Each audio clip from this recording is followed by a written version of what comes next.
Alright, we should be good. Let me load up in the comments. That way I can see how you're all doing.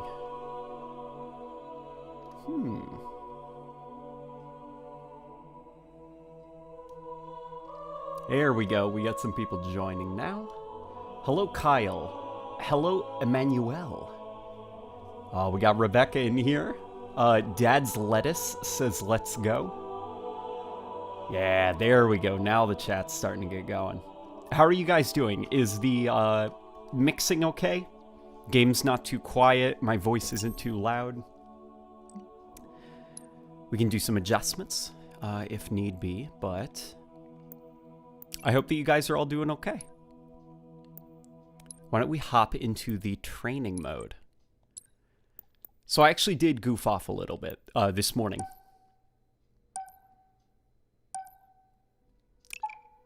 Still haven't gotten my your email yet. Sorry, I'm very tired. I had a rough night the previous night, and even though I got a good night's sleep, I am still you know, I can feel it, Mr. Krabs. So hopefully tonight I'll get a good night's sleep and I'll be back to normal.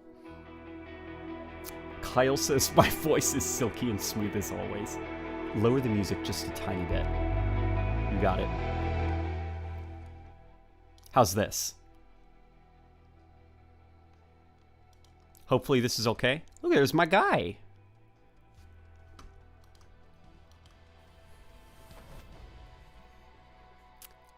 PvP is up. Everything else is perfect. Yeah, people are joining. You know what? Hang on. I can hear my own voice because I accidentally had the stream up. Okay, there we go. You know what? Actually, before we start going, we're going to mess around with some view model adjustments. Because for the sake of recording weapon animations, I messed with the view model. That's why this my Spartan is holding his little pistol all the way up to his eyebrows. So, here, let's go over to the UI quickly.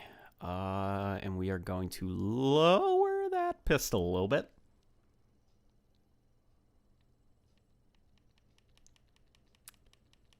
Did they fix the fruit physics? Okay, so that was the first thing actually that I tested. I ran around and I would like do stuff like this. There's a couple of physics objects in the environment, but for the most part it still seems relatively static. Like, you got stuff like that that is really cool. You got stuff like that. But then there's a couple of things that seem like they should be physics objects. Hang on. Get out of the way. There we go. Oh, boy. You know what? You know, whatever. We'll talk about the physics objects later. I'm still waking up. Why is the shield so low? The shield is so low because I actually have the UI set this way. Because the weapons, like the weapon cradle at the bottom right of the screen, I really don't like it down there. I hate that in order to see my health status, I have to move my eyes up to the top of the screen, but in the heat of a firefight where I'm checking both my health and my ammo situation and my loadout kit, my eye is bouncing from my crosshair to the top of the screen down to the bottom of the screen. Then I prefer kind of like the classic style of UI where it's all situated at the top of the screen. That way I can kind of take a quick glance at how everybody's doing up there. So I just move the UI so that everything is closer together. It's not ideal, but it's I feel a lot less stressed now. You know, my eyes aren't bouncing all over the screen now. So that's why the UI looks a little bit funky. Let's see. King O Farts says, what do you think about the Repulsor so far? It's probably my favorite piece of equipment. Yeah, the Repulsor is really cool. Yeah, it's cool. I like the ability to like knock things away from you, but not just like people, because that would be a little bit boring. I like that you can also self-repulse with it, as well as knock back things like rockets. My only issue with it is that it seems kind of like a thing that the gravity hammer should have been able to do, you know? And it makes me wonder, it's like, did you guys take away so many of the gravity hammer's gravity manipulation abilities in order to justify having this repulsor? Because that seems a bit like you know, that's not how I would do it. I'd rather the gravity hammer have a lot of those abilities.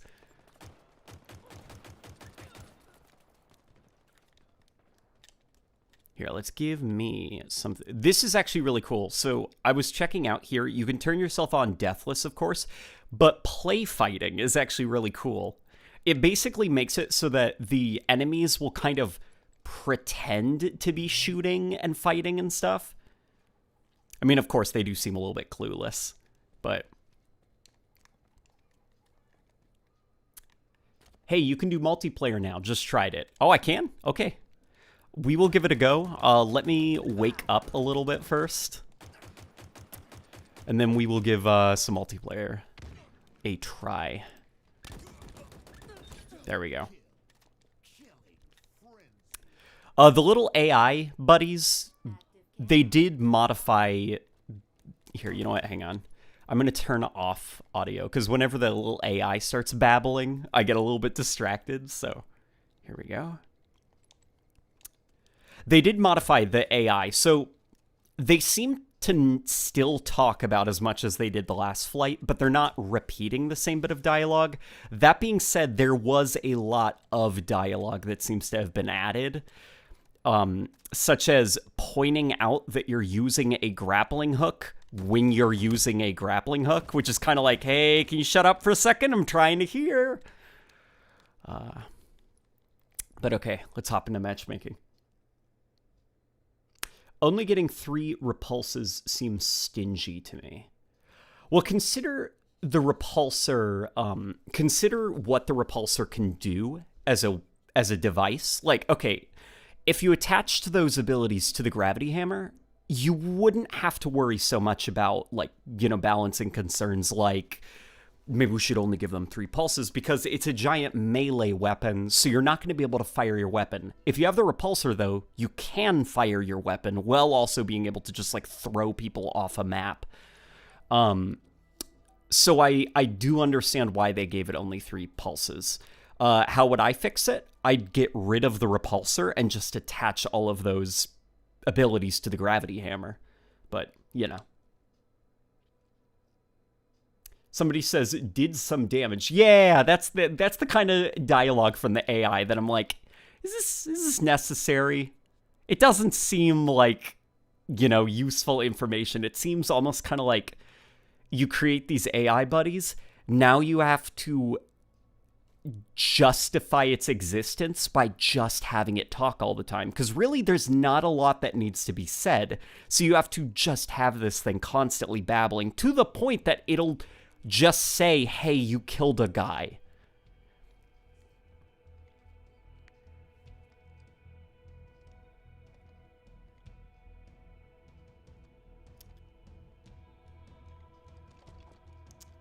I want a Gordon Freeman fracture armor set, says Crimson. Devashish says, why get rid of the repulsor? The fuck? The reason I'd get rid of it is because the gravity hammer already exists, and the gravity hammer had a lot of its abilities stripped away and given to the repulsor. So basically, what's cool about the repulsor is the stuff it stole from a weapon that already existed. If you just didn't have the repulsor and instead just made a really cool gravity hammer, then we don't need a repulsor. I hope that made sense. Joe Cat says, would love a reverse repulse style weapon that you can fire at a point and pull targets in towards it. Yeah, like that would... So, when I think of the gravity hammer, I think of that cutscene in Halo 2 where Tartarus grabs Miranda Keys and, like, pulls her towards him, and then he catches her. So, like, okay, the gravity hammer can throw objects away from you, and it can also pull things towards you. the fact that like Halo Infinite kind of went with the safest, most bland design for the gravity hammer, as it's just a melee weapon. When you swing it, it kills things. Why not turn it into Halo's ultimate go-to gravity device? You press the zoom button and you click on a switch and like polarity is reversed. Now it yanks things towards you when you swing it. You know, click that zoom button again. Now it pushes things away from you. Could you imagine even having like an alt-fire mode where it's like hold down the melee button and it lifts up objects and hovers them, and you can actually move things around and then launch those things or even pull things towards you?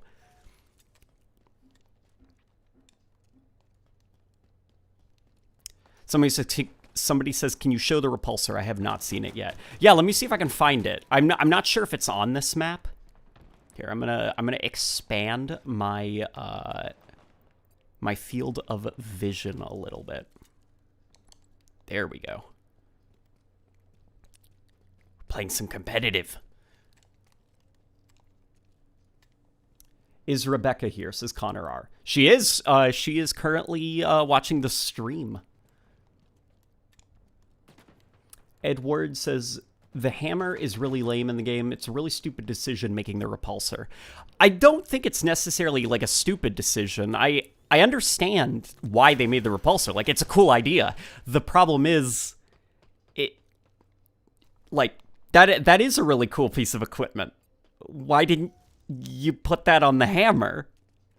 You know, like, everything the repulsor does is very creative and fun, and that's why it's so weird that it's not attached to the gravity hammer, which used to be able to do a lot of that stuff.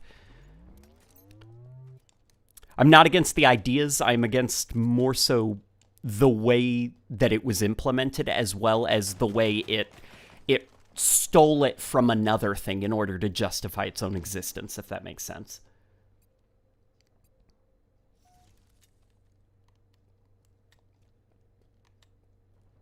The repulsor is in the hallway to the gravity hammer on recharge. Okay, so I know where the repulsor is then.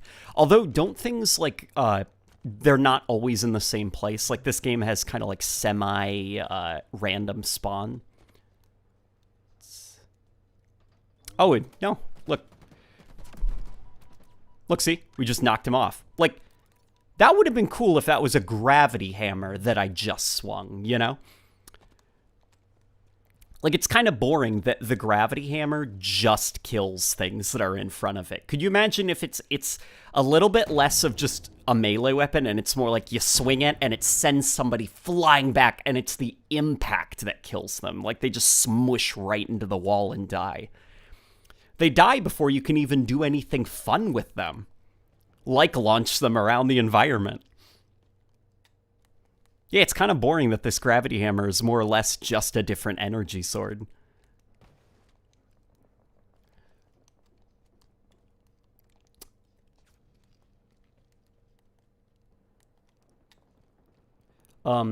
Jason says, I personally love the separation of the abilities of the hammer.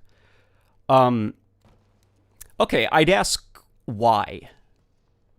Because for me, that seems kind of almost like you're making the hammer less than it used to be. It used to be more complex and interesting. Now it's less complex and interesting. So I'd be curious to hear your like what you like about that kind of like nerfing, or I guess oversimplification, at least in my opinion. Look, see, that's so boring. Come on. Let me throw things around. I don't want to just swing at people.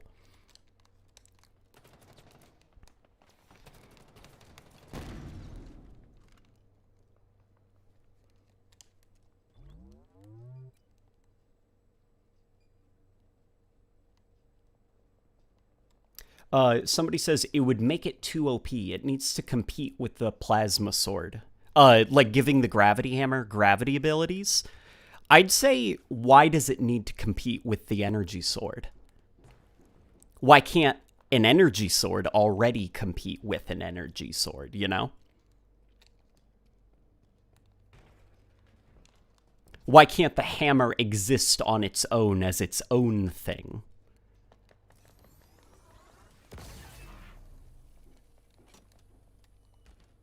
Here, I see a super chat. Let's read that quickly.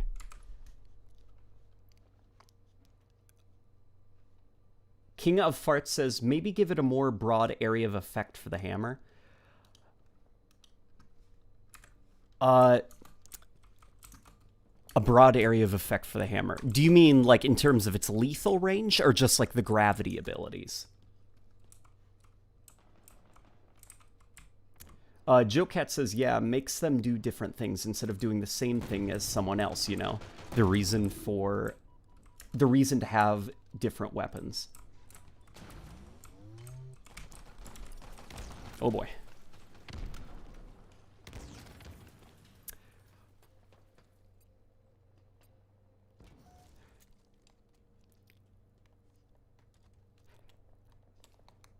Yeah, there's... Somebody says that it seems like 343 doesn't quite get the sandbox. I wouldn't say that. There definitely does seem to be a desire to make the sandbox a little bit more Halo-y from Halo 5. You know, Halo 5 had more of that, like, Call of Duty.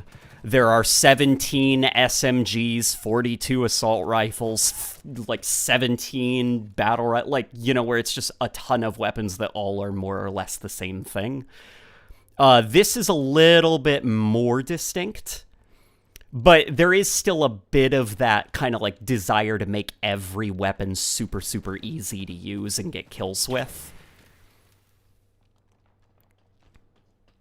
Which I do understand, you know, when people play kind of like arena shooters, I think of almost like Doom Eternal, how there was a lot of pushback from certain players about Doom Eternal, how defined all of its weapons were.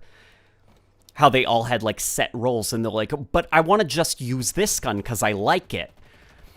Like, they approach it more about personal taste rather than using the appropriate weapon for the appropriate situation.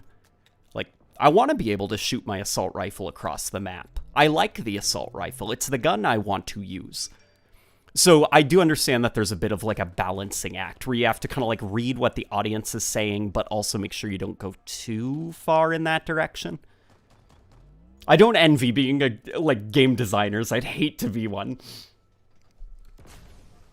I'd imagine that's probably even what inspired a lot of the gravity hammer changes, like changing it from this gravity manipulation device to be this super easy melee weapon you can use like the sword. People just want to be able to run around and get kills with it.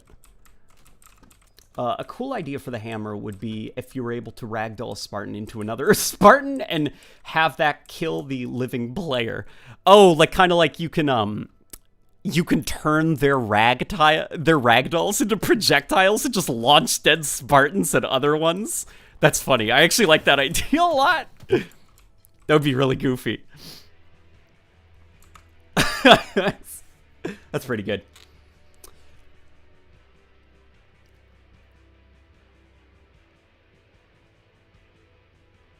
Gravity hammer just needs physics effects. Doesn't have to be as strong as a repulsor.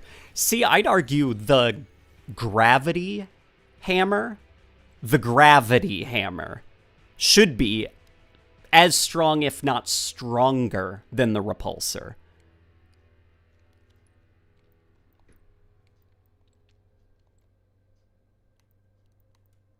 You know?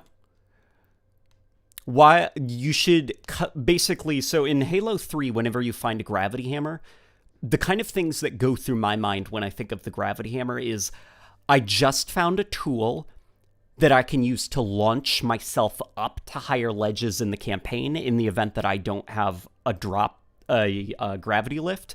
I have a tool to get myself down hallways quicker or across fields quicker if I don't have access to a vehicle. And in the event that there's somebody in front of me, like a brute that's charging at me, and I don't have enough time to kill him quickly, I just whip that thing out and launch that brute. There are multiple uses for it. In Halo Infinite, though, when you pick up a gravity hammer, all you can use it for is killing the thing in front of you.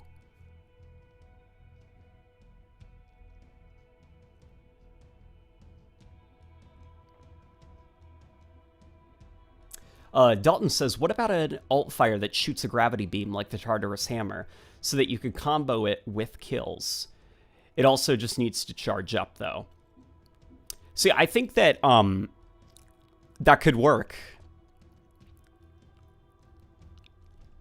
I think also you probably don't need to worry too much about, like, okay, maybe instead of a beam, it can be this kind of, like, vacuum that gets created, and it doesn't just instantly magnetize, like, a player. Like, maybe they just start getting kind of, like, sucked towards you, and, like, obviously, like, if you're a good player, you can just, like, walk away from that and be okay. But objects will be pulled towards you. Like, imagine, like, that thing right there, and I've got a hammer, and I'm like, zzz, and I start sucking in, and chairs are flying at me, and then, phoom, I catch that wet sign, and then I can hold it over here and launch it at that guy, you know? Or if I miss that guy, then I can immediately flip on the standard mode and just launch him to the other side of the map because he's getting way too close for comfort, and I need some breathing room. What do you think of the new electricity weapons? Oh, hang on, I'm going to answer. So, somebody says, the gravity hammer has a lot of area of effects so that it doesn't compete with the sword. It's still its own thing. Well, I've never seen the gravity hammer on a map with the sword. So I'd argue the hammer's just being its own thing. And I'd say giving the hammer a gravity, like an area of effect, like the sword can only kill one person. The gravity hammer can kill many people. Wouldn't that just make the gravity hammer more or less better sword, you know, than its own thing? The way you use the gravity hammer is still the same fundamentally. Kill the guy in front of you. The only difference is the gravity hammer kills a couple of guys in front of you. I don't necessarily think that, like, it can kill more people than just one person makes it special enough.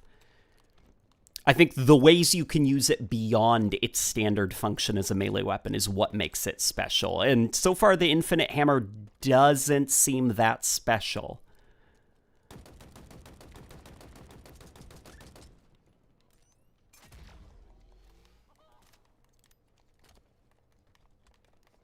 Artichoke says, I feel like the issues we've been dealing with is a consequence of the whole we hired people who hate Halo debacle around the release of Halo 4.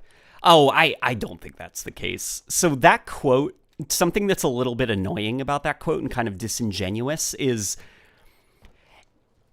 as every developer hires people who are unfamiliar with a franchise, because you'd be in a bit of a situation if you didn't. Like, could you imagine the kind of a nightmare inaccessible game that would be birthed from only superfans? Blizzard actually, like, they when they were working on StarCraft 2, they had this problem where they designed, like, portions of the multiplayer basically only around esports players who were super familiar with StarCraft 1.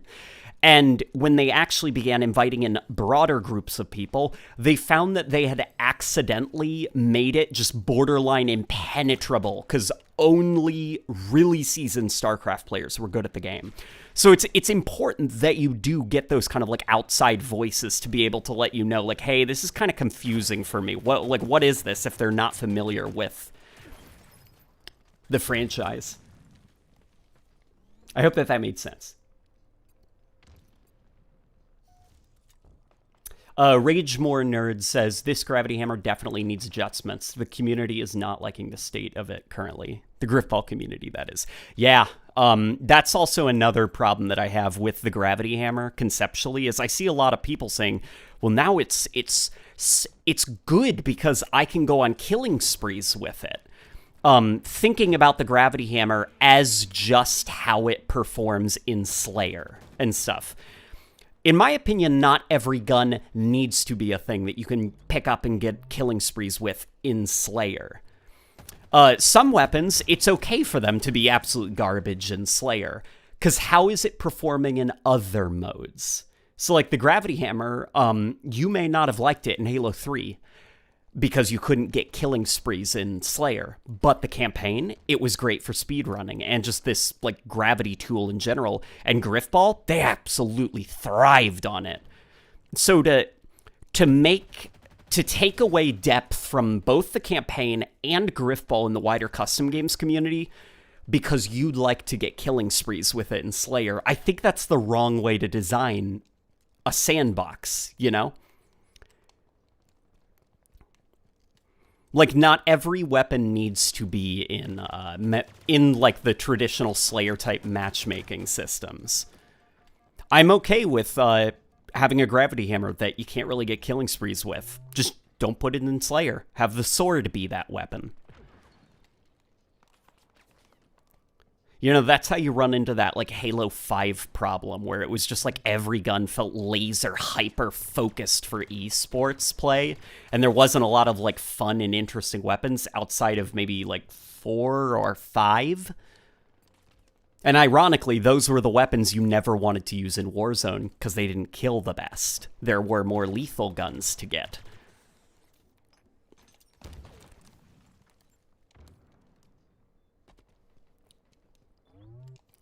Julian says, bruh, I love how you view Halo Sandbox. Oh, there are definitely some people that hate my takes on Halo Sandbox, and that's okay. I just think Halo Sandbox, it needs to be viewed with the context of the larger game as a whole. Like, if you're going to run into matchmaking, and you're going to be like, well, look at this. I swung at this guy in Halo 3, and it knocked him over there, but then he killed me with a battle rifle anyways. The sword needs a buff. I need to be able to get more kills with it. And then I stop and think, well, how would that have a ripple effect on the Griffball community? That could make Griffball kind of unintentionally broken to just have... Because Griffball isn't about getting kills. It's about, you know, pushing back players and stuff. So... because you wanted the gravity hammer to be way better for Slayer, the Griffball community is now suffering in game design. So instead of just buffing the gravity hammer so you can get your kills in Slayer, why not just replace the gravity hammer with a different weapon on that map? Like the sword. There you go. Now you can pick it up and you can get the kills that you want. Sometimes the solutions to problems don't require a weapon being rebalanced. It requires just getting a different weapon because it wasn't the correct one to use.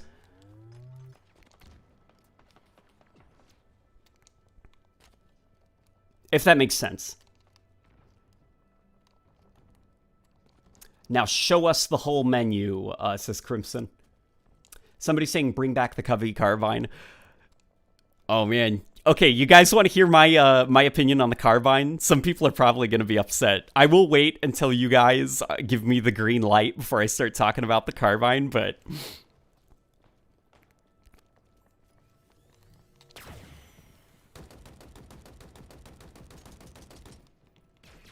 Also, the new, have you guys heard the new plasma pistol sound effect? It sounds pretty good.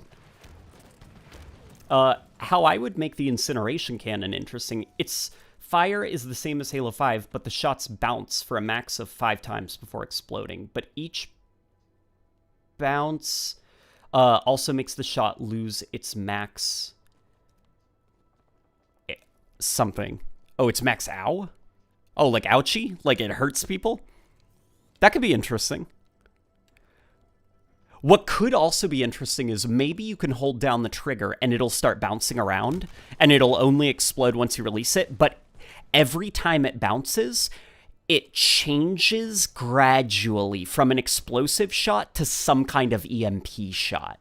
So it's like if you want it to be up close, you can have this explosive, but if there's like a vehicle way down the map from you, you can launch this thing that'll start barreling and bouncing down a hill, and by the time it gets to the bottom of the hill, it's an EMP charge. And then you can let go and just disable that vehicle.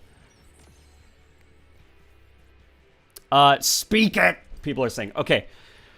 I don't like the carbine a lot.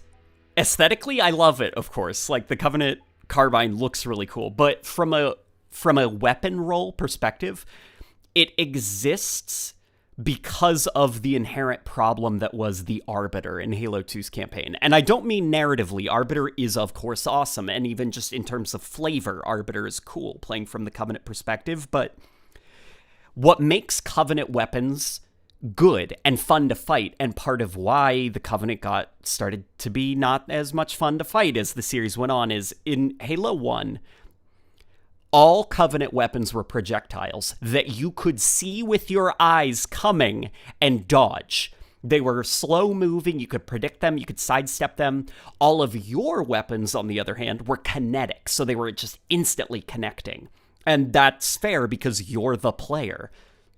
So in Halo 2, there's this problem. The Covenant, all of their arsenal are projectiles, which isn't as much fun. Like, could you imagine playing through the entire Combat Evolved campaign with only the plasma pistol and plasma rifle? I mean, you can do it, but it would be annoying, right? You wouldn't have that, like, instant headshot weapon.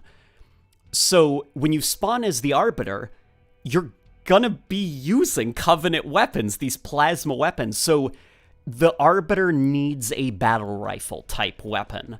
Thus comes in the Covenant carbine, this Hitscan projectile weapon that's kind of like the battle rifle in use.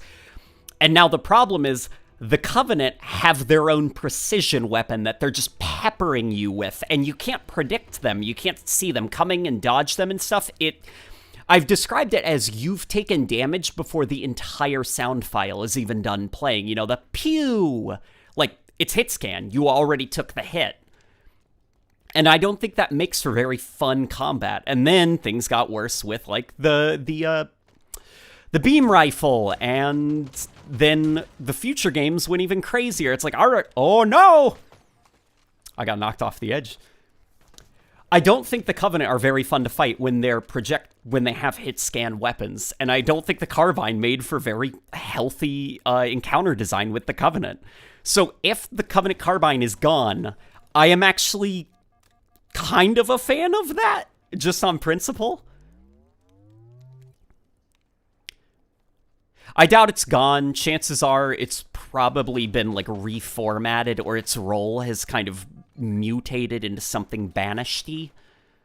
Because people on Twitter were saying that there's, like, more weapons in the files that seem kind of unfinished. So it's like, we're probably not even playing with the full sandbox at this point. But I hope that explains it. It's kind of like the Sentinel beam from Halo 3 and Reach, where it's like, I love that thing. I love it so much. It's such an awesome weapon, but in spite of my love for it, I don't think it's very healthy for gameplay. Go away.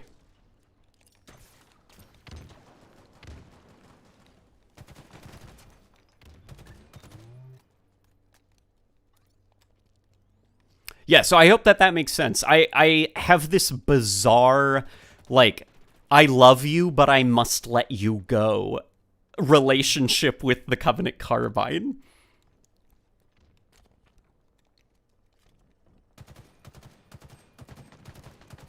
There we go.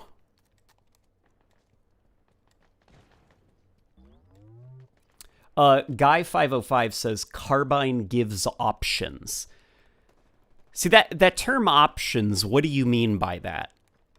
So when it comes to options, for me, I think what makes an option more interesting is choice with consequence. So you could say, look, we gave you 17 different precision weapons. You have so many options. I think that's boring because they all do the same. Like, choose the fire rate of the weapon that you're going to just get kills at a range with. I think what's more interesting is if you tone things down, have a bunch of weapons that all do wildly different things from one another. That way, your options they have a little bit more meaningful impact to them. Do you want the precision weapon, or do you want the plasma weapon, or do you want the explosive weapon? Like, that's options to me, not what fire rate do you want. They all do the same thing, only difference is fire rate. Hopefully that makes sense. Why lock Covenant weapons to slow projectiles? Because that makes Covenant weapons different from the UNSC weapons, which are Hitscan. I'd ask you, why make Covenant weapons just like UNSC weapons? Doesn't that seem like less variety? To have weapons kind of homogenized and all made to do the same thing, more or less? What makes UNSC weapons different from Covenant weapons is their utilities. What's the point of having different factions if there is so much overlap?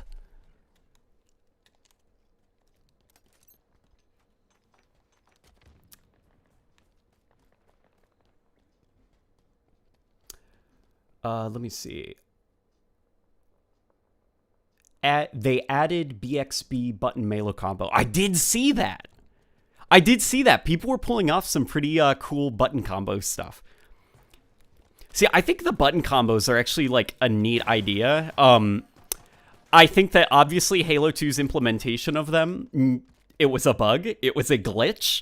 But could you imagine if it's like, okay, let's take that idea and attach it to specifically a weapon. Like, we can design a weapon where its whole gimmick is that you can do these button combos with it. Or, hell, let's take the BR. So, okay, Halo Infinite's battle rifle. It is the weapon in the game that has these complex button combos. You can, BXB, BXR, do what you gotta do. That way, if it is broken in multiplayer and kind of like, oh my god, the pro players, they're stomping the casuals with their crazy button combos. Well, just don't have the battle rifle in casual playlists.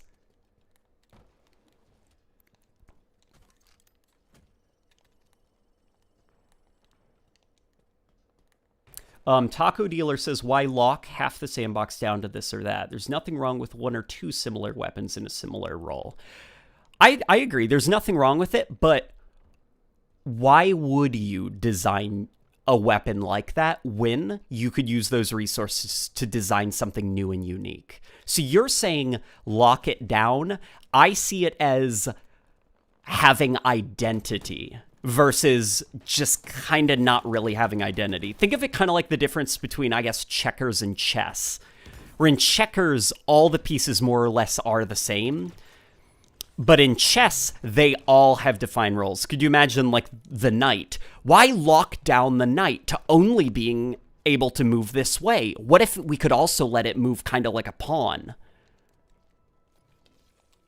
I don't think there's anything wrong with having rules. I think rules tend to make something a little bit more interesting because it requires you then to think tactically within the rule set versus kind of like an, there's not really strict rules, do whatever you'd like. But I do get why some people do prefer, like, having, like, that kind of, I guess, like, the little, not messy, that's not the way I'd describe it, but that less strict sandbox design.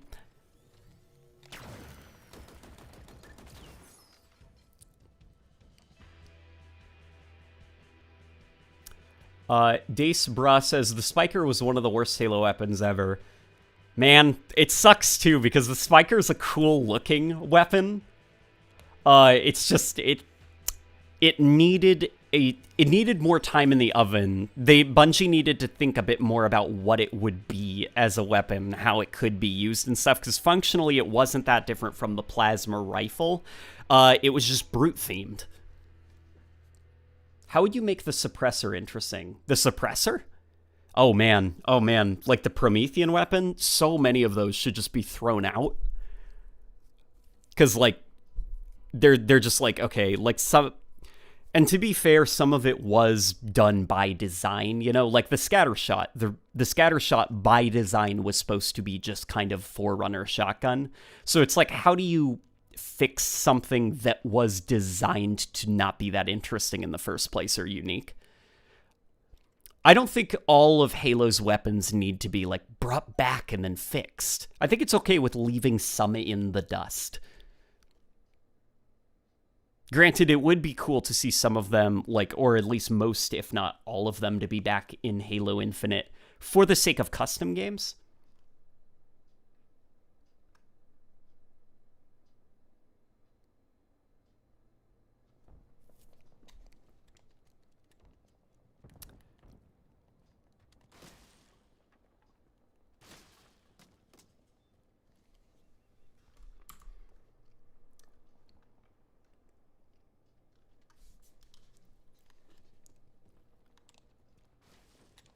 Guy says, because I like the model sound and it gives the Covenant more variety. Okay, I can understand that. For aesthetic purposes, I can understand that. I think the variety that it gives to the Covenant is more unhealthy than it is healthy. Because, like I said, for the sake of gameplay, I don't think it's healthy to arm your enemies with undodgeable hit-scan weapons. I think that's a thing that the UNSC should have.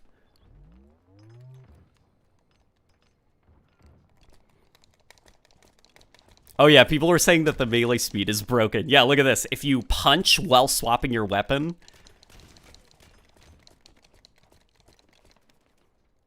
Maybe we can stomp a guy who's coming.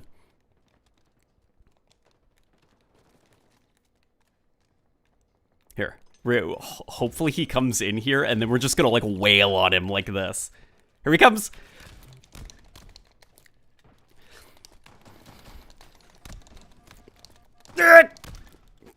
Damn it. Okay, we got him. It's alright. That was fun.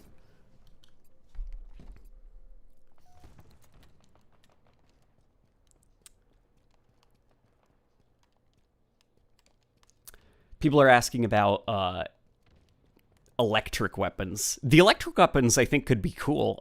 Actually, oh man, people were asking me about the shock rifle. Okay, so the shock rifle, I feel like I'm getting it, and I hope this is the case, and I hope that they don't buff it too much, because I have seen people wishing that it was easier to get kills with online. I think it's a ranged weapon. I mean, no duh, you know, it has a scope, but like what I mean by that is, I think the way that I'm seeing it is, okay, it's this thing that you're supposed to kind of attach electrical charges to, and it'll start arcing to different things. I think it's designed for the campaign more than it is, like, Slayer. Because I could picture hiding up on a hill as Master Chief and scouting out a banished position, and then launching charges at the enemy in that banished position that has the most health. That way they build up an electrical charge that'll then begin arcing to, like, the grunts and the elites around that enemy.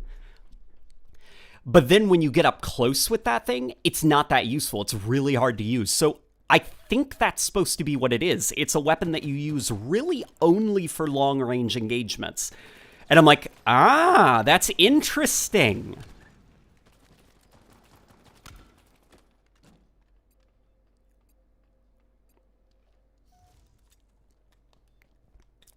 I hope that that's the case. Obviously, we'll have to play with it in Big Team Battle. I could see that being interesting in Big Team Battle, but I like that idea that they designed this new, like, shock weapon in such a way that it just really can't be used at close range. You have to kind of have your, you know, be far away from the enemy in order to use it effectively, which is then why my mind started racing with the idea of this might be a weapon that was designed more so for the campaign than for multiplayer. And I think that that's cool, you know? Halo needs a bit more of that, in my opinion.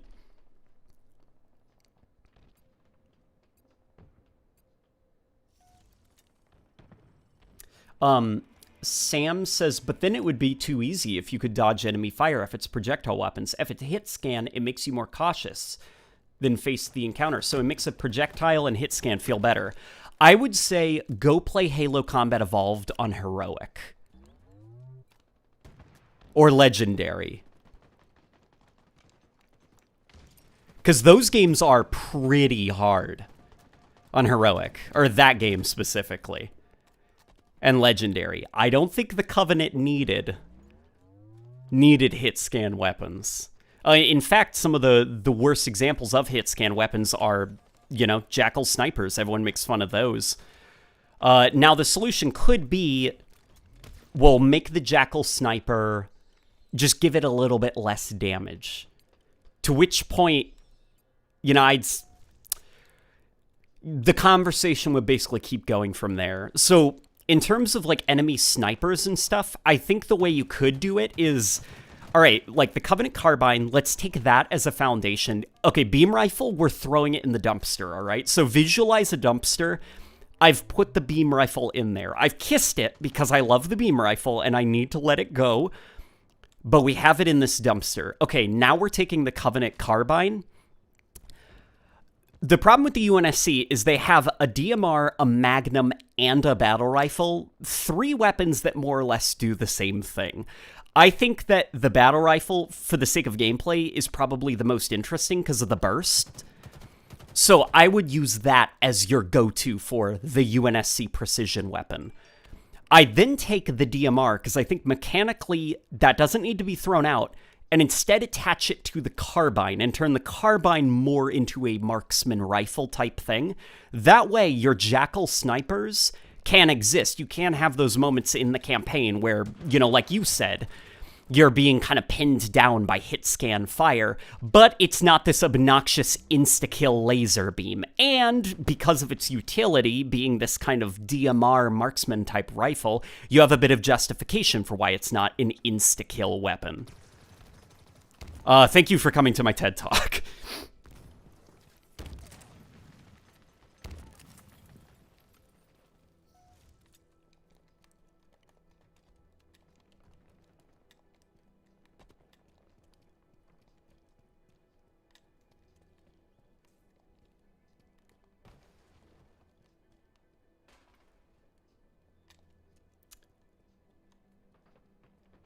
I really hated how they did Julim Dama dirty in Halo 5, says Man of the Forest. Yeah, poor Julim Dama. That guy, he suffered a lot because of Halo 5. He was one of the many casualties of Halo 5's writing choices.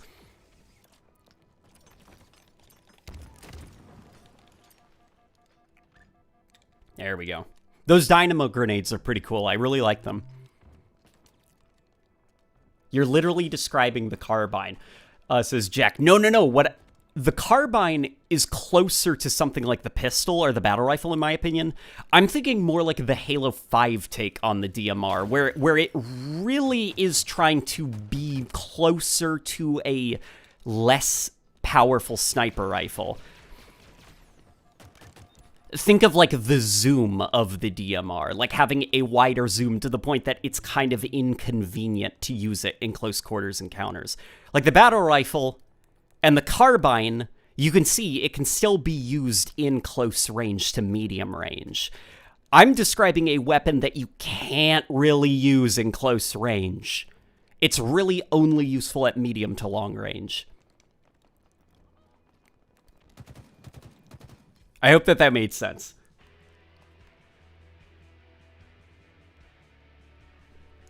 The light rifle was a lot more interesting in Halo 4. In Halo 5, it's just a DMR. Yeah, the light rifle, I would argue, was the most interesting precision weapon in Halo 4. I would have liked if they... And even then, it wasn't, like, the world's most interesting weapon to begin with, you know, because it was just orange battle rifle.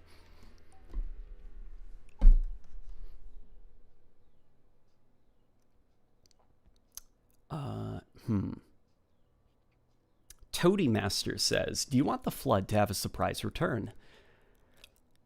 Maybe not for this game. If you're talking about, like, for a level, yeah, sure. You know, you could have them kind of like as environmental things, but as like the big bad, not really. Because I do think the original Halo trilogy was designed with the idea that like once the story was done, that was it.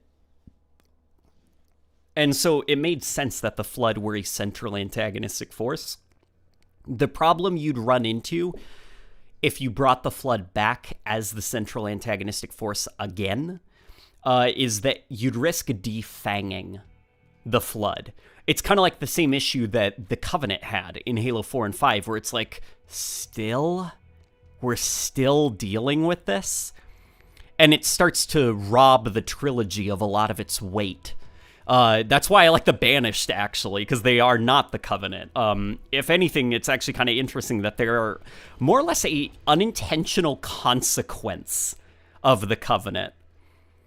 You know, like those prophets, they didn't know the monster they were creating with all of their heretics and, like, you know, executions and stuff. They were giving a lot of people reason to hate the Covenant and group together because they hate the Covenant. Oh, if we're going to talk about weapons redesigning roles, we should probably talk about the Needler. The SMG may not be in Halo Infinite model-wise, but it's come back in terms of its role. The Needler is more or less just an SMG now. The needles fire so fast and they track so quickly that it really is just an SMG now. It's not really a Needler in utility anymore. I think that's interesting.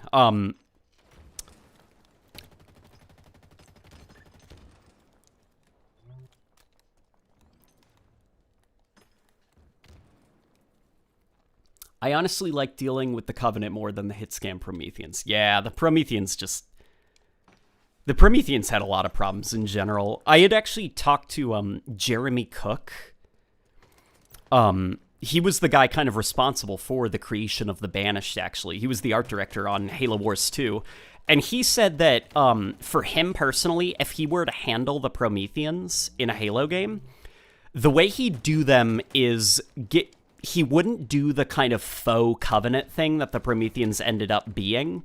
He'd make all Prometheans the exact same. Like, the idea is you have a core, and it's like a sentinel or like a robot type thing. And the idea is that around the environment, and even like other sentinels, they can attach to each other or attach to things in the environment and upgrade or reconfigure their combat role during engagement with the player. So it's like you blow off the guns, the sentinel stops hovering, drops to the ground, and little arms come out. And now it's this thing that runs around and tries to melee you, and then you could blow off the legs. Well, okay, now it's back to hovering, and it's going to retreat from you and try to find a sentinel beam that it can attach to itself. Boom, now it's more like a traditional aggressor sentinel.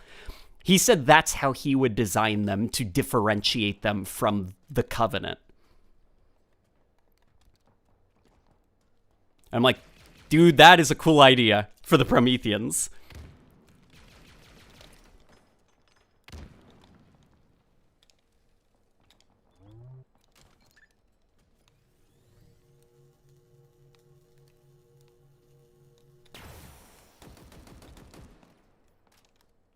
I'm in deep focus right now. I am sorry. Somebody says, like Flood Pure Forms from Halo 3. Yeah, like take that idea, the idea of this like ever-evolving, changing enemy, and expand it into a whole thing.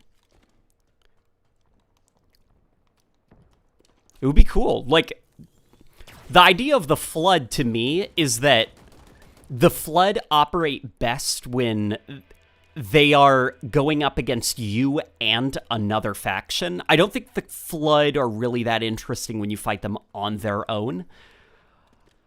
But the idea of the Flood for me is that the more of your enemies you kill, the more of a chance of accidentally growing the Flood's numbers there are. And the Flood, kind of like a Flood, are just supposed to kind of overwhelm you in numbers. Like, everything they kill joins their ranks, and they just kind of grow into this tidal wave of flesh that overruns you. Come here, buddy. Boop!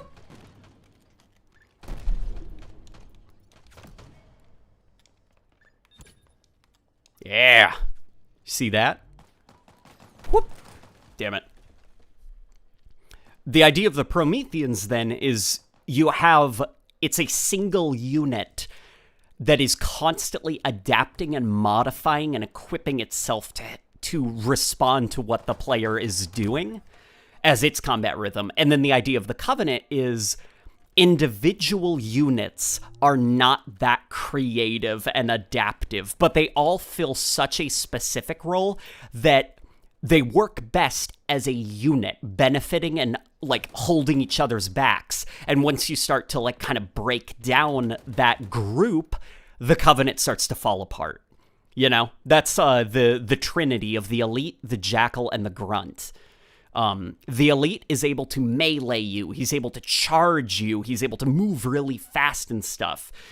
And he has these shields. The Grunt can't melee you. The grunt can only fire little pistols at you and occasionally throw a grenade.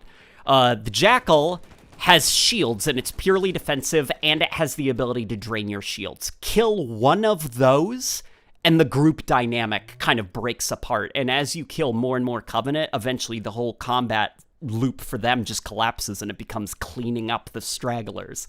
That's kind of the charm of the Covenant.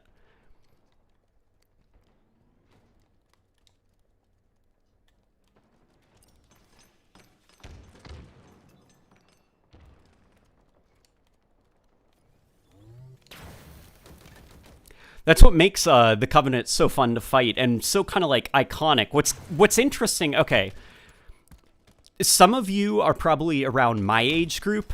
Some of you are probably younger and some much older. But for shooters back in the 2000s, the Covenant were kind of shocking. Because for years and years, you just had, like, Nazis in a hallway, basically, and you're holding an MP40. Like, you just had World War II shooters.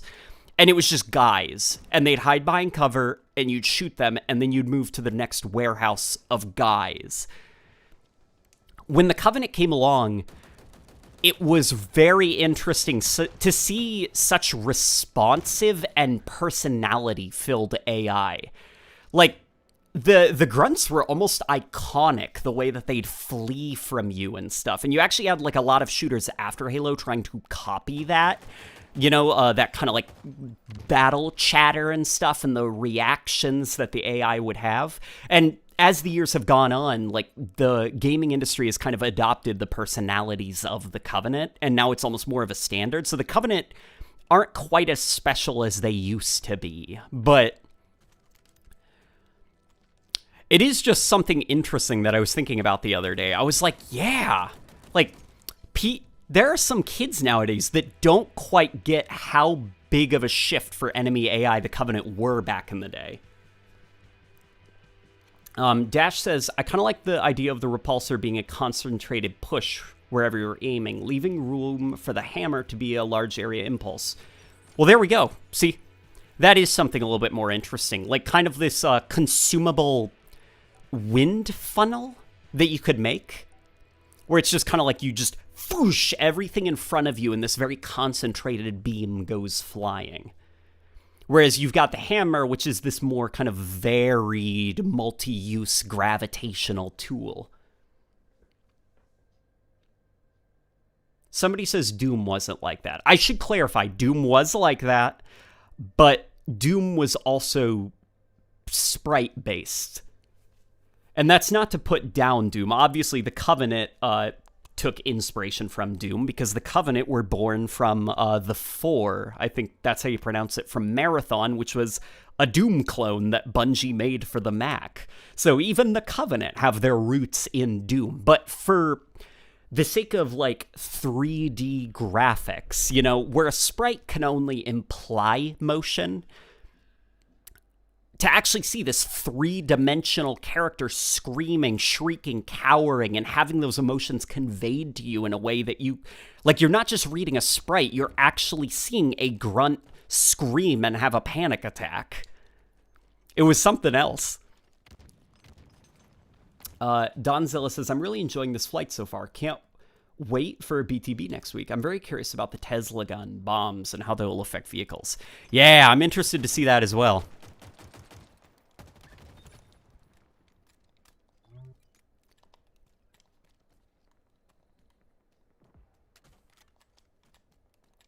See, I saw some people saying if I saw the weapon leaks. I did see the weapon leaks. Let's try not to talk about them too much, because we don't want the Microsoft DMCA overlords to come.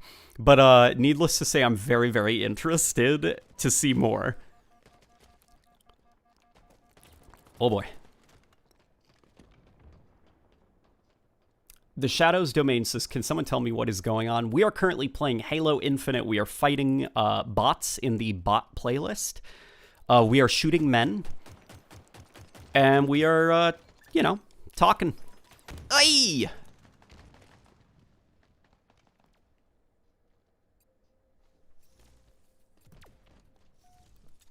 Majora Z says, I personally worry the Banished will be too much like the Covenant. I want them to feel like their own thing. The fact that the pre-Halo Infinite books makes them hate humanity.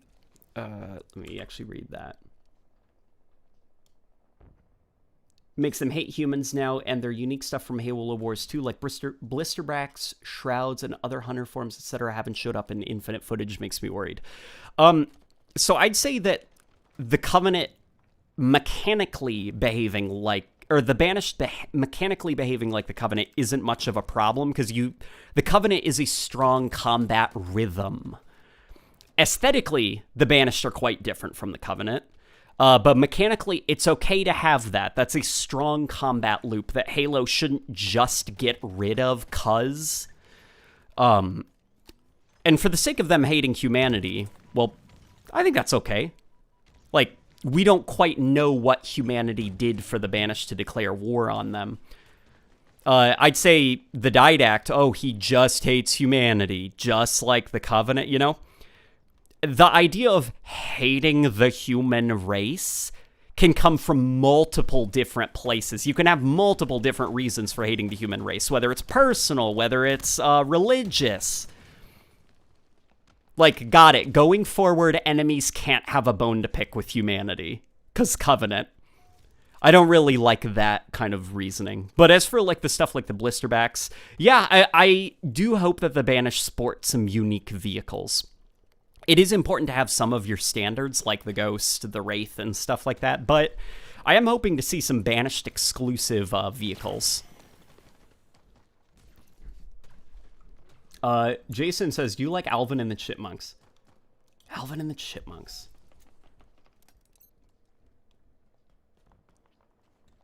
Huh. That's an interesting question. Are you referring to, like, the Alvin and the Chipmunks brand? Or, like, the live-action movie? Because I cannot remember the live-action movie for the life of me, and I don't really like Alvin and the Chipmunks music.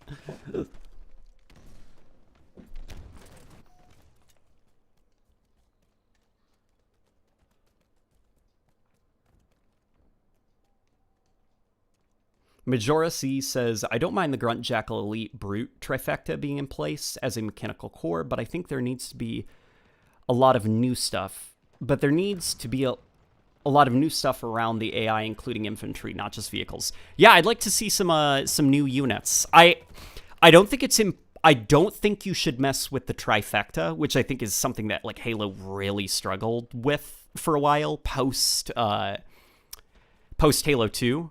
You kind of think about the way that they tried to introduce the drones or buggers, and it just kind of was weird, and then you had the engineers come in, which was even weirder.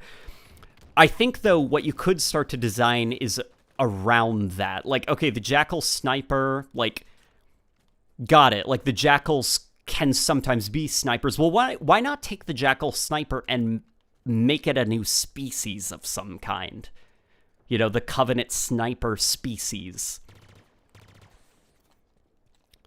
Something I'd love to see, I don't know if I've ever pitched this before, but I would love to see a brute Beastmaster that has, like, it has, like, chains, and on the ends, like, chain leashes, and it's a bunch of, like, weird alien dogs. Blind wolves, maybe, you know, just for the sake of fan service. And the blind wolves all have, like, you know, brute dog collars on them. And the idea is, like, the Beastmaster, when he gets too low on health, he just releases all of the blind wolves' chains, and they all start, like, running around and going crazy.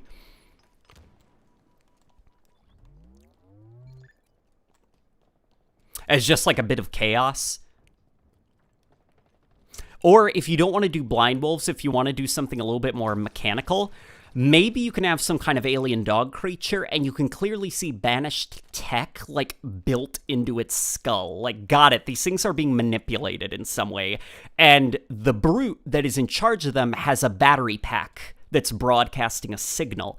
Well, if you destroy that battery pack, it makes those alien dogs go crazy and just start killing everybody around them because their mind control devices are short-circuiting. And there you go, you have a tactical thing that you can do in the combat rhythm. Dash says, remember when Nightcore was called Chipmunk's Remix? Chipmunk Remix? I can't say that I do, Dash. I appreciate the money, friend. Zevi says, thoughts on the Skirmishers? The Skirmishers could be expanded upon. I think there's a lot of room there. Oh, man! Before I settled on the idea of, like, the brute with, like, alien dogs, I thought it would actually be cool. I thought of, the cutscene in Halo 2 where there's, like, the jackals that are in that cage and they're, like, being starved and they're just feral and they're scratching at the bars and stuff. Like, why not throw them in with this lot? Wouldn't it be cool if, like, the jackals, you could have them, like, feral jackals that have been starved and tortured to the point that they are just, like, mindless animals. Like, they're running around on all fours, snapping at you and stuff and squawking.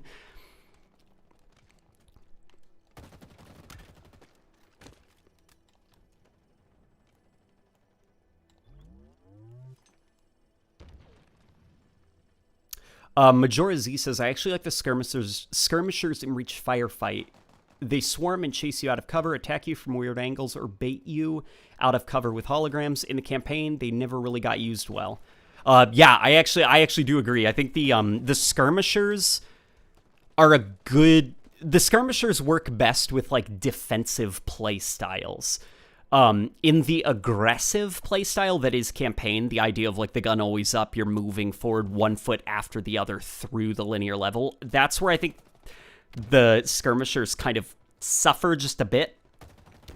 Because, like, it's okay, skirmishers. I'm already stepping out of cover. It's the campaign, you know, I'm trying to get to the next part of the level.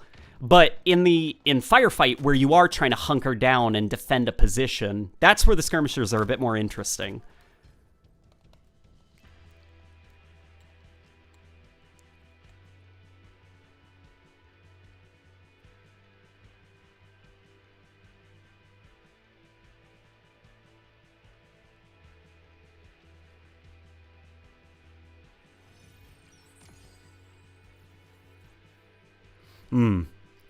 Somebody saying thoughts. Reminder that the Sand Shayum were once the sexiest species in the galaxy, says Aiden. You know what I would like? Okay, so this doesn't make much sense for the Banished, because the Banished are not that religious, but if Halo ever revisits the Covenant, whether it's a prequel game or a game set during the Human Covenant War, let's have some more prophets. In fact, let's have prophets in not a combat role. I don't think that's necessarily, like, you don't need to do that. You can just have them literally there. I'm just thinking, how fun would it be to have, like, okay, think of the hill in Halo 3 in the map where you're kind of like, you're fighting your way up that hill to destroy the AA gun, the end of the storm. Imagine if at the end of the hill there is just, like, the prophet of communion, or something, like, just like a nebulous whatever prophet that exists so that the player can kill it. And as you're fighting up the hill, you know, it's like, the demon comes, hark, it's been foretold, and he's just, like, babbling incoherently like a preacher and stuff. And then as you're killing, like, the Covenant, you know, like, he's screaming, you know, my faith is strong, my resolve cannot be denied, like, and you just get to blow him right out of the sky with your rocket. He has no combat role. He's just shrieking and spouting Covenant Bible verses at you, like, as just a bit of environmental flavor. Like, that would be fun, having, like, deacons and priests of the Covenant follow some of these Covenant patrols and kind of giving them, you know, like, religious significance, like, our patrol is blessed by the gods, and then, oh, the demon, he comes, and he just has no combat role other than to scream, run away from you, and yell at you.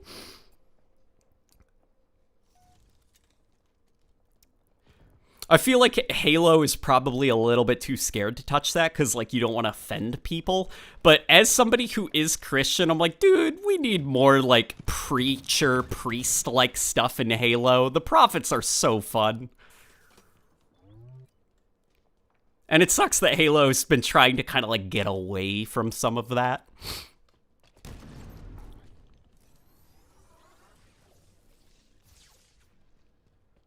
The profit of waste management. Yeah, like let's start coming up with like useless profits that exist just to shriek Bible verses at you and get killed.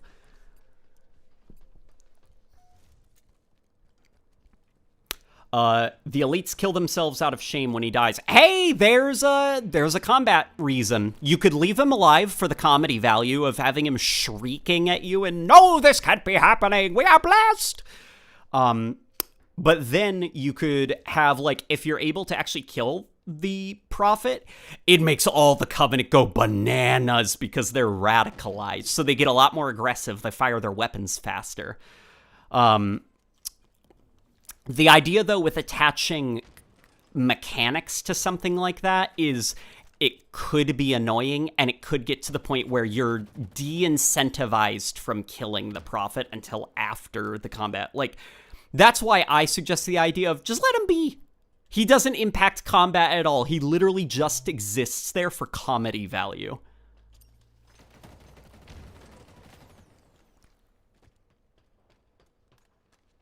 Prophets are too smart to be anywhere near battle. I agree, but also the prophet of regret tried like shooting lasers at Master Chief with a flying chair. Like for the sake of gameplay, the prophets are allowed to be stupid. The prophet of gaming, the prophet of Ohio. You ever heard of the prelate, says Zebi. Yeah, I did. It's like prophets that are wearing like suits so that they can so that is cool for the sake of lore. For the sake of the games, I'm like no, I don't want to see like a skinny ninja prophet, you know. It could be cool though. I am up for anything. My instant reaction to the idea of a prophet running around outside of a chair and doing acrobatic flips is like, no. But you could probably do it really well and make them look very cool. Could you imagine something like Fear's like assassin type enemies where they're like flipping around and stuff, then they cloak and kind of vanish, and then they come back in, try to nab you with a couple of quick swipes before retreating back into the darkness? That could be cool. The prophet of memory foam mattresses.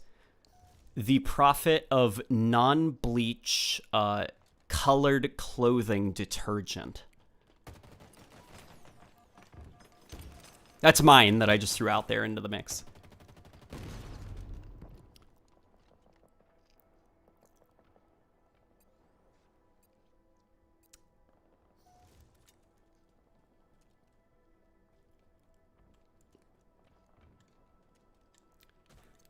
Box Fortress says, like, spec obsoletes. Oh, yeah, you know what? We do have spec obsoletes. Yeah. Halo doesn't really need any more humanoid enemies. You've got the brutes, you got the jackals, you got... The elites kind of get away from it a little bit. And you have the grunts, which are just adorable. Let's see some more, like, animalistic type creatures.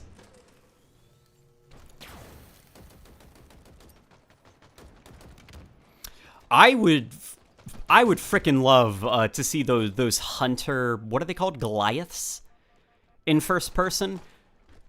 Could you imagine how cool that would be to fight a Goliath? If like some hunter forms, you could identify them by the armor they're wearing. They can merge together to form a Goliath, and like the way that you kill it is by assassinating it, mounting its back and placing a grenade into its, like, wormy back.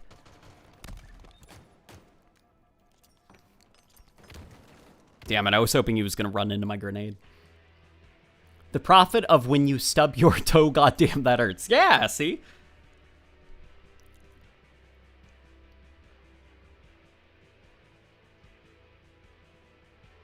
What is your view on Clamber in Halo Infinite instead of just crouch jump? I prefer crouch jumping over clambering. Because I think crouch jumping is an interesting way to... I think crouch jumping has a little bit of skill in that it's not an inherent ability. It's more of a learned trait, where with crouch jumping, it is this automated thing. It's kind of like an ignore the level design button. Like, you need to jump up to a ledge, but you don't want to take the stairs. Clamber up.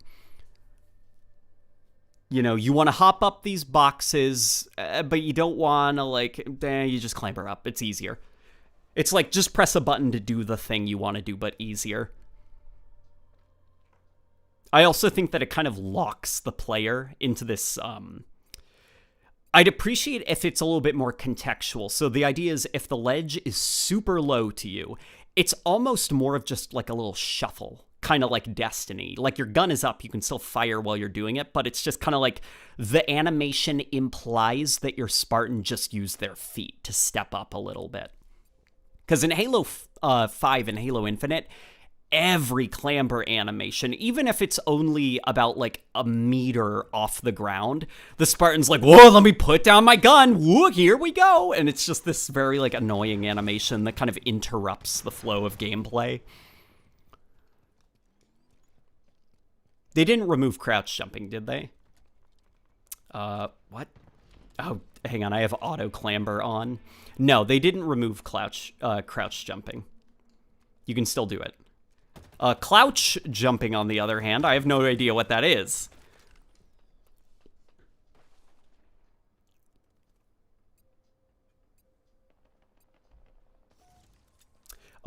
Physics God says, I like clambering because it looks natural and makes sense. Maybe they can combine both. Like adding production value to crouch jumping. Because I could see that. Because I do also get the appeal of clamber from an aesthetic perspective, where it's like, people don't crouch jump in real life when they're climbing up things. It can look silly. But if you could find a way to like increase the production value, like when you execute a successful crouch jump, your Spartan will, kind of like I said, like the camera will shake, the gun will shuffle in a way that implies he's using his feet to kind of step up.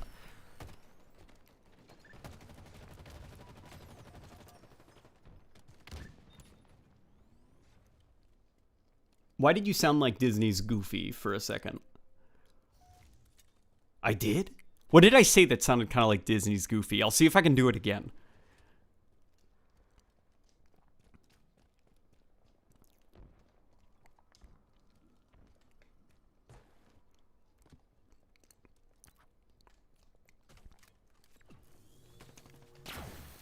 I really like using the plasma pistol in this game. It really goes to show just like how, you know, strong audio design can encourage the use of something. Because the plasma pistol I avoided a lot in Halo 5 because it didn't feel good to use and I didn't like the sound or look of it. In this game, it's still using that Halo 5 kind of like bubbly, bulby model, but because it sounds like a plasma pistol now, and even the coloration, I think, complements the weapon design a bit better, it feels a lot better to use. Like, just that humming, you know? Yeah.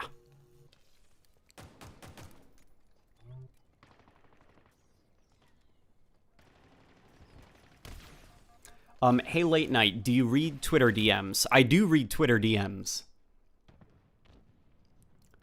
If you have a question to ask me, you are free to ask it. I do read my DMs. Sometimes I can't get back to them. Sometimes, unfortunately, I forget to, but I do read them.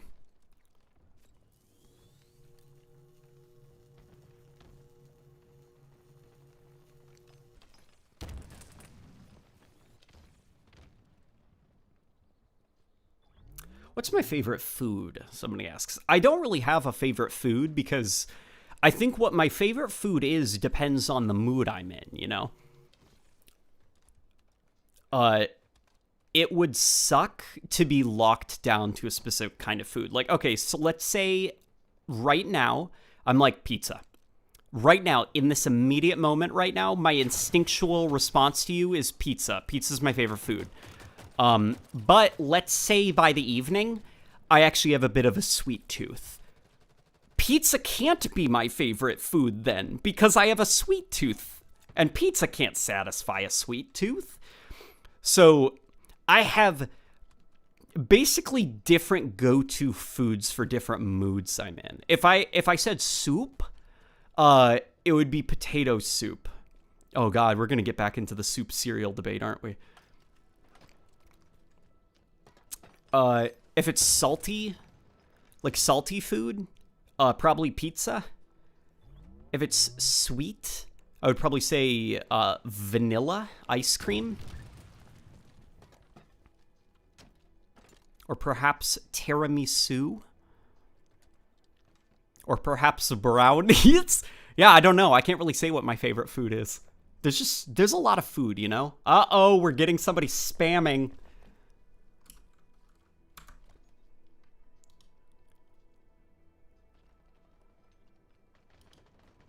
We got a spam bot.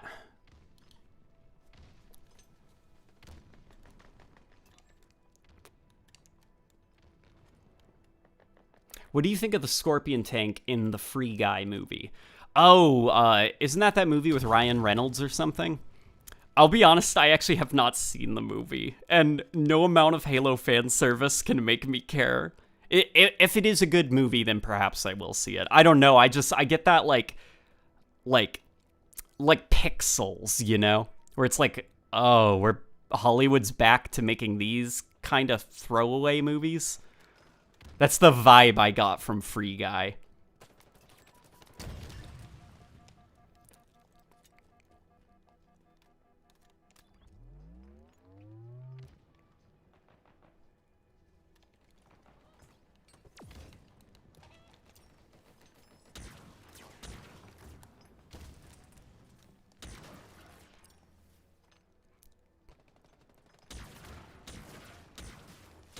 Let's cause some chaos, throw some bolts in there. This is something that I do actually like doing in Halo Infinite, is just causing mayhem with this thing. Because it makes enemies panic if you just start firing into the room they're in. Doesn't matter if you're hitting them, just start spamming it in there, and they start freaking out because their room is getting lit up by these bouncing projectiles, so they usually move to a different room. You can, like, force people out of their position with that thing.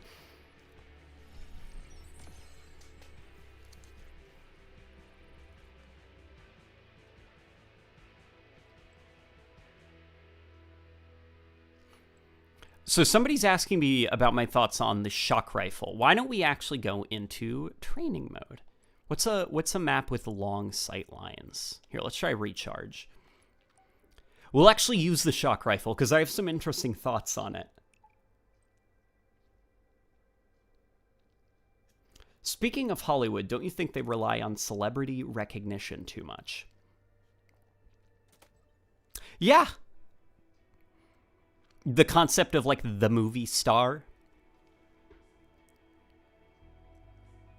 Sometimes it's like, if a movie isn't really that strong conceptually, they'll just get a Hollywood star to be in it. Okay. Let's get training options. Let's turn it down to, like, 1. Because the AI are a little bit much. Play fighting. The AI can be a little bit much. Like, they don't quite behave like and move like regular players do. They're a little bit too skittish. But, okay, we're going to take this. So, I think that this is a campaign weapon that just happens to be in multiplayer because it wouldn't make sense, you know?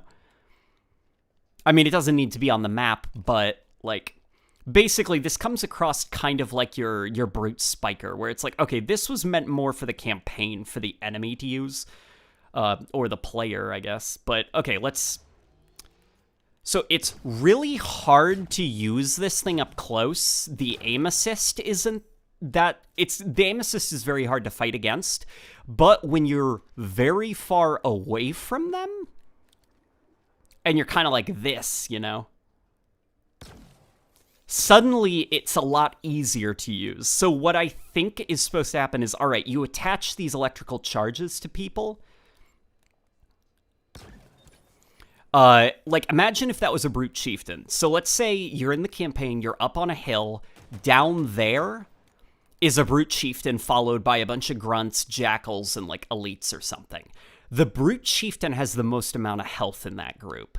So you take out your shock rifle, start attaching these to the brute chieftain, and then he becomes this living battery who's electrocuting all of his allies around him. And that's when you swap over to something that's easier to use in close quarters and you come in and start cleaning them up, you know?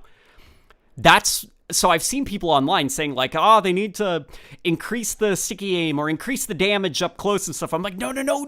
I don't want that to... I think that's what this thing is. It's supposed to be used at a long range and more in a campaign context than it is a Slayer context.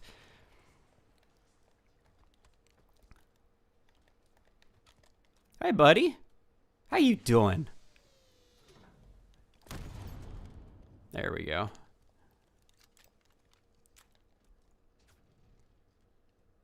Oh, man. Are we talking about the Mario movie?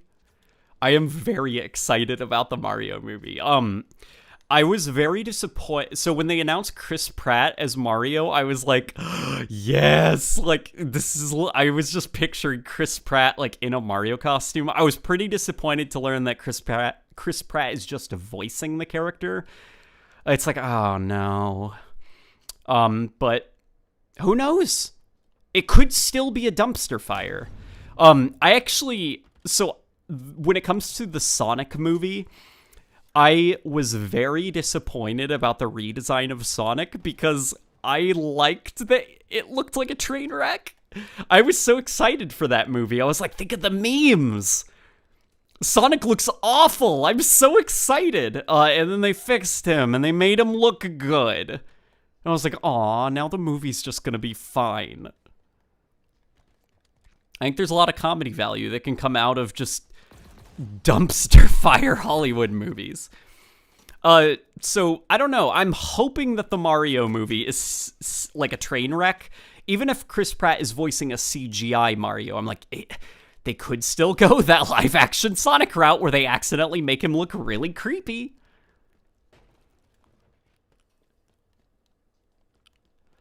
Yeah, I was really bummed out when they redesigned Sonic. I was like, damn it, he looks fine now. The movie's gonna be okay.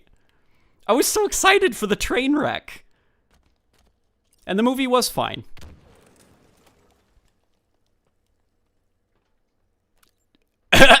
Hey, buddy. What you up to? It's okay. Here, come on. Let's give him some room. He's a little bit anxious. What? Do you see him moving? Look, he's aiming. What's he aiming at? I'm trying to think, all right, these are fake people, right? These are artificial people. What is the AI doing, or what was he programmed to do? Is he trying to simulate, like, inconsistent aim? You know, like, players aren't going to be always trained on the head. So him kind of, like, constantly doing this, is that supposed to be wobbly aim?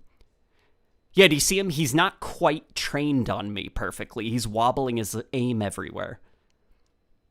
The Diggiest Dog says, hey man, I just wanted to say I appreciate the effort you put into your content. Thanks for sticking close with 343 and getting me hyped for Infinite. Dude, I appreciate that comment. I do work hard. Sometimes the hard work can be pretty draining, but it's usually worth it in the end. And I appreciate that. You know, compliments like that do matter. Let's see if we can trap the bot. Hey, okay, hang on. I'm backing up. Is he gonna follow me? Okay, now if I move forward... Okay, I think I found the maximum distance. Do you see that? They'll kind of advance so that they can keep up with you. Okay, he lost sight of me. He got spooked.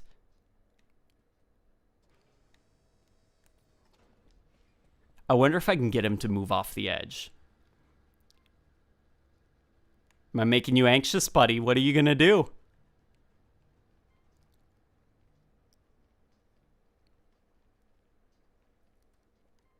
Come on.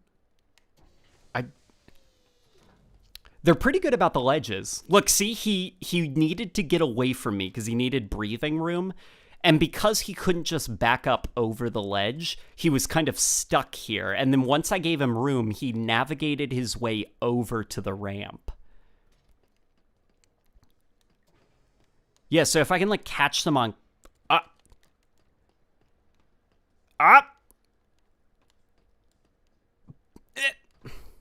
Yeah, they're pretty good about not just falling and walking off the ledge.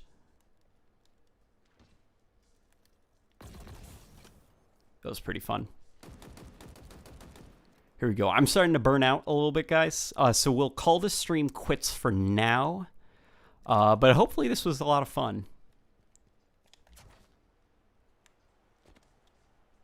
Alrighty, friends. Oof. I am tired. Ooh. I hope that you guys enjoyed everything. Video title, Late Night Bullies Artificial People. Yeah, I was bullying him a little bit, wasn't I? Alrighty, friends. I shall see you all